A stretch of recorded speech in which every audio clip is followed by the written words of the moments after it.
degmadan waa ay ka duwan tahay degmooyinka kale ee magaalada Muqdisho waa degmo haysata fursad ballaaran dadkeeduna ay yihiin dad xadaarad leh oo midaysan oo nabadoon ah runtii hadday hadalkii walaalkay wasiir Sambalosh uu sheegay afarta walxood uu sheegay reedaynayna waa ka duwan yihiin runtii waa dad midaysan waa dad xadaarad leh waa dad hogaamiye dhaqaalaha dalka iyagoo intaas kulansaday haddana waa dad istaahilay inay na hogaamiyaan maadaama ay yihiin curadkeennii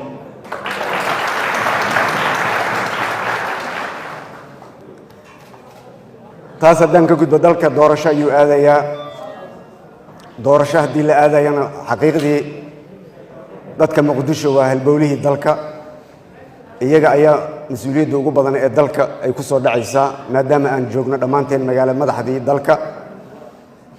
waana waajib in la saaran in doorashadaas aan u wada guntanno oo aan daadihinno aniga ka ra'iisul wasaare ahaanna xaqiiqdii maanta hortiinaan ka ballan qaadayaa waxaan rabaa si cadaalad iyo hufnaan iyo alla ka cabsi leh inaan u fuliyo doorashadaas waxaan tusaale u soo qaadanayaa saaxiibka iga horreeya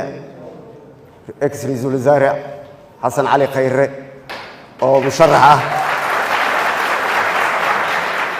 iyo madaxweyne farmaajo hadday tartamayaan waa ii sinaanayaan